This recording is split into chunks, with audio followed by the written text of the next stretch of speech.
Donald Trump may be sticking to his plan to ban Muslims from the United States, but he's threatening to break his promise about running as an independent. Here's what he said today on Live with Kelly and Michael. With that being said, would you consider to run as a third-party candidate?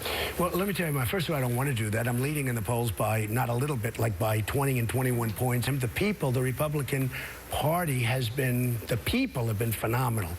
The party, I'll let you know about that. And if I don't get treated fairly, I would certainly consider that. Trump then cited this new poll from USA Today. It found 68% of his supporters say they'd follow him if he ran as an independent, a third-party candidate. That's an option that Trump supposedly ended back in March. You'll remember this moment, this oath to stay within the party. The best way for the Republicans to win is if I win the nomination and go directly against whoever they happen to put up. And for that reason, I have signed the pledge. Yeah.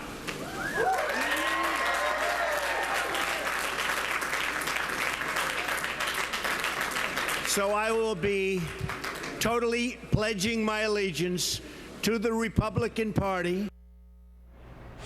That was back in September, but now Donald Trump has reintroduced an independent run as a potential after a solid 48 hours of other Republican lawmakers, candidates, party officials bashing his call for, quote, a total and complete shutdown of Muslims entering the United States. With me now to discuss, Rebecca Berg, national political reporter for Real Clear Politics, and Ron Bonjean, who used to be the spokesman for former Senate Majority Leader Trent Lott. Thank you both for being here. Rebecca, you know, there are a lot of things politicians have said on tape, on camera, and then have reversed course on. If he reverses course, does it hurt him? Well, with Trump, it's always hard to know, Poppy, because we have predicted time and again that things he has said and done would hurt him. And lo and behold, they end up not hurting him and even helping him in some cases. So it's really hard to say. I think that video of him holding up the GOP pledge and saying that he would run as a Republican would be very potent, a very potent tool or weapon for people to use against him if he were to run as a third-party candidate. But to speak quite frankly, I would say that what he is threatening now in terms of running as a third-party candidate is much more of a tactic than it is an actual threat, because every indication we've seen from Donald Trump is that he knows how to play this game. He is very, very clever politically, and what he does by threatening this is prevents the GOP from taking him on as wholeheartedly and in as full-throated a way as they might otherwise do. Yeah, we'll see all of this leading up to the last GOP debate of the year, which is on CNN on Tuesday night. So certainly a lot more will be revealed then. But Ron, I want to look at these numbers again, this USA Today poll, right? 68% of Trump supporters, not Republicans, but Trump supporters right now say, yes, if he leaves the party, runs on his own, we will support him. My question to you is, can the GOP still win the presidency, right? Can they still win the presidency if Trump does this? Well, that's a really great question, and it's really difficult to answer at this point. I would say this. I would say that Trump keeps claiming that if he's not treated by the GOP fairly, he would leave. But he is not treating Republicans fairly with his comments about Muslims, with his over-the-top comments about most other things these days. And it's hurting the Republican brand. And I think in the long term, we have to think about how long we stick with Donald Trump. I think more Republican candidates and members of Congress need to get out there and disavow his comments to make sure that once we select a nominee, that we're not tarred and branded with this, with this guy's rhetoric. I think over the long term, it could really hurt us. Let's take a look, Rebecca. Let's take a listen to this and talk about it on the other side.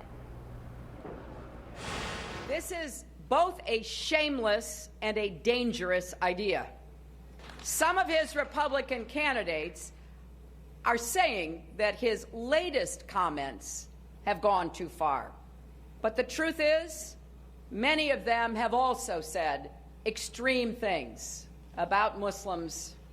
Their language may be more veiled than Trump's, but their ideas are not so different. Their ideas, they're not so different. So, Rebecca, she is painting that party, those candidates, as the same pretty much as Donald Trump. I wonder what your reaction is to that among just the voters and how they will read that. And also, if perhaps another Republican candidate could pull away, run as an independent, and have any sort of shot if they feel like they're all being painted with the Trump brush.